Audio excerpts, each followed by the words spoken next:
talk about some creative ideas. We're all familiar with Facebook and online parties, but let's think through some ways to package them in a different way that appeals to new people with a fresh perspective.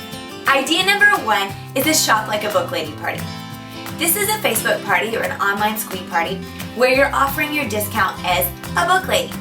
So I like to give a full 25% off because I'm a team leader, and so you have that extra bit of override. If you're not a team leader yet, I would encourage you to do maybe 15 or 20% just so you're not taking a loss. Remember, you can't advertise this publicly and share your discount openly. You will have to do that in an event, your VIP group, or in private messages. Though you can say things like big discounts, steals and deals, sort of vague, fun, enticing things that pique people's curiosity. Now this party can be run just like any other Facebook party. You can use a video or a template, things that you've been traditionally using, but you offer a discount. Or you can go all in and make it really personal. This is what I like to do because it's typically my people who've come to Facebook parties before or who are a member of my VIP group, people who've seen the books. So I really like to make it custom and really know them. They can be run several different ways. You can run it as an event within your VIP, you can post it on your VIP wall, like a series of posts that kind of create the overall feel of a party, or you can have a different event or group, however you do your parties. The key to this, though, is to create a sense of urgency that this is only something you're having once or twice, a very rare time. We don't always want to offer these big discounts because then people aren't going to want to shop with us at normal times. So you want it to be exclusive and special. They have to get invited to this really cool event that you're hosting. I like to really have a lot of hype. I don't do a ton of pre-party as far as games and posts. Most of my pre-party is book recommendations, but they're really personal. I like to do like live videos where I share books and show off books that are tailored to each person. I like to give away a few prizes pre-party. So this is one where I'm giving away quite a bit. It's kind of like a customer appreciation party in that I'm rewarding people for following along with me, for shopping with me before, for being excited, for being a fellow book lover. So I usually go through my stock and see what books do I have on hand that I can offer as prizes. I do books, I do mini books, I do some of the things that I got at the Moore store at convention.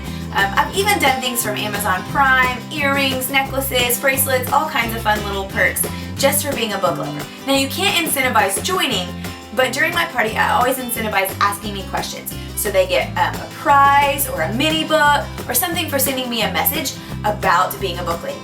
Now, as you're approaching this party, you may have different goals. You may want to get sales, you may be looking for bookings, you may be looking for recruits. So whatever it is that's your focus, that's where I would place the most emphasis in the most prize rewards or entries, things like that. So one of these I was really low with bookings on my calendar. And so everything in my Shop Like a Book Lady party really focused on getting them to have a booking with me later. They got extra prize entries. I drew a name from someone who booked live at the party. I drew a name from someone who booked their party the next day.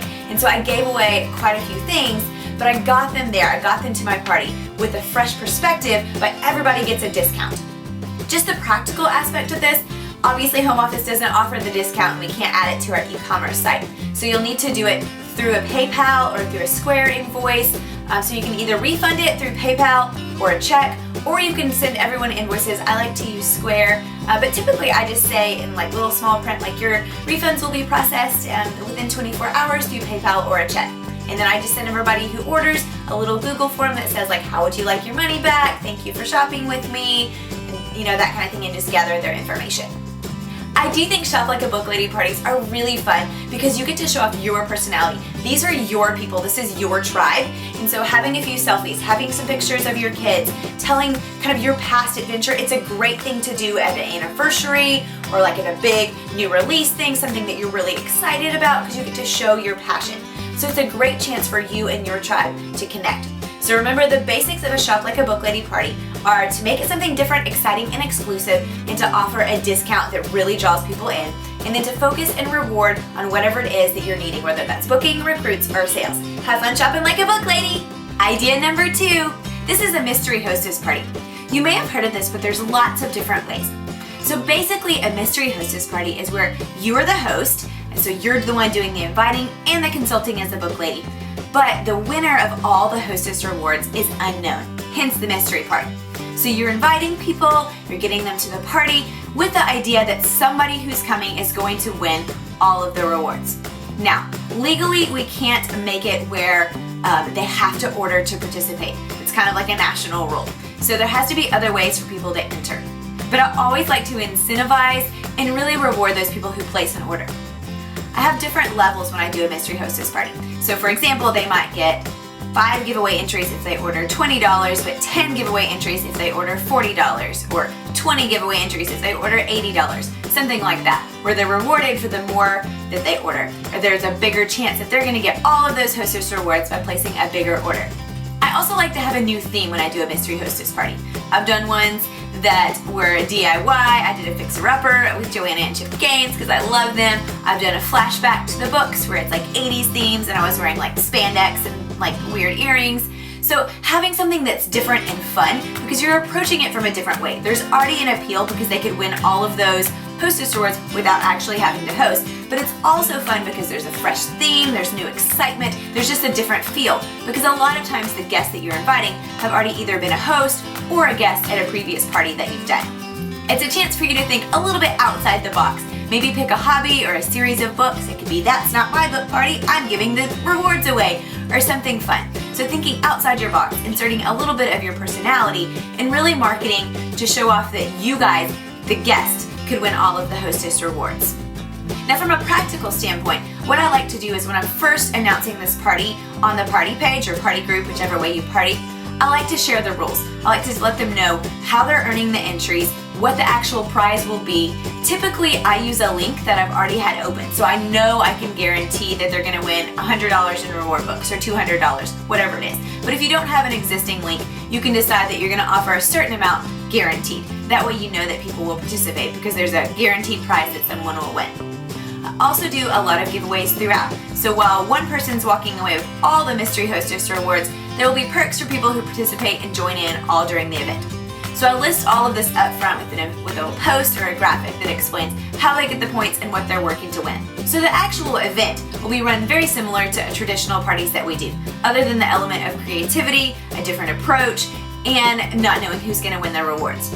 When I actually announce my rewards, I've done it several ways. I've done the Riffle Raffle app, I've drawn names out of a hat, I've gone live to pick things, I've had my kids be a part of it. That's always my favorite because when you do it live on camera with kids, you never know what's going to happen. It's always really fun and people know that it's a fair thing when you're drawing a name out of a hat. So that's a fun way to do it by going live. You'll cash out the rewards just like you would any other hostess party. The hostess will just give you her information and tell you her wish list. So while mystery hostesses aren't anything mind-blowing, they are a different approach because you're marketing it different. Whenever you're trying to get out of a lull of bookings or you're trying to reach new people or even the old people with a new idea, it's fun to have a different aim. So a different theme, a different feel, a different approach, a different something that they can win, something that's in it for them. And a mystery hostess is a perfect way to do that because there's a huge stack of rewards that are in it for them for very little amount of work on their end. Idea 3. This is a little bit of a spin-off of the Mystery Hostess Party. It's called Free Books for a Year. Now that sounds really exciting. And whenever I've done one of these, people are like, what, for a whole year? And I like to have a graphic that shows what a free book looks like for an entire year. As you're planning for this, you will probably want to work a few months in advance and go ahead and establish a link that already has some rewards accumulated. I like to have a guarantee amount. So typically I like to have around $200 or something as my reward so I know what I can guarantee people when they're signing up to join in on my party.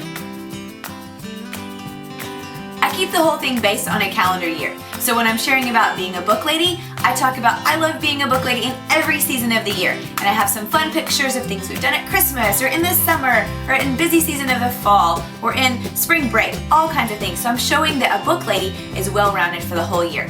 I also use this to fill my yearly calendar. And so I incentivize bookings by giving prizes. I've even gone live and drawn names for during the party if someone books a party, that type of thing. So it's a kind of a year-long theme. And so I have some calendar pictures, me holding up my schedule, my planner with calendars. So it's very year-based and fun. This is a great party to celebrate an anniversary or something that's really exciting to you, new releases, a birthday, a birth of a child, something like that. It's kind of a celebration and you really want to give things away. It's also perfect anytime, but I really like parties and themes. So practically how this works, it's similar to a mystery hostess party. You'll let everyone know that you'll be giving away free books for a year if they come. And again, you can't make people order to be entered. So there has to be other ways, whether that's a booking, commenting on post, that type of thing. Now when you're ready to reward your winner for all of those free books, there's kind of two options that you can do, and I like to give my winners the choice. Choice 1 is they get to choose the books. Choice 2 is I choose them. Choice 1, it actually uses the Hostess rewards. So they would tell me all of the list of the $200 of reward books that they want, and they would get them all at once. I like to average it out so it looks like it's books throughout a year. So they get, 2 books for every month. And I'm upfront with that. Like, your free books for a year is 2 books every month or 3 books every month. It kind of depends, what the rewards are. So they could order it all at once based on those Hostess rewards. It ships to them just kind of like your traditional Hostess party. Or the other option is I can pick them out and I'll use books from my stash, things that I have from my inventory, things that I was planning to give as prizes, that type thing, and I'll send them to them every month. So typically, my people always choose to pick all the books themselves right up front, which is cheaper for me because I don't have to pay that shipping. Sometimes I have had people who wanted the books throughout the year. They wanted to get, 2 or 3 surprise books every month. So I always leave it as an option to the hostess, though I would honestly prefer if they chose to pick all the books and shipped all at once. There's so many ideas out there as you're thinking through how to be different, how to attract new people, or how to market your parties to the old people in a new way. The idea is to think of something fresh, something they haven't heard, something that's not a traditional and normal Facebook or online party that they've already been to. So reach in that head of yours, think of something that inserts your personality, your fun, your themes, and has an appeal for your guest that's different than anything they've done before. Have fun being creative, and I can't wait to hear all of your ideas.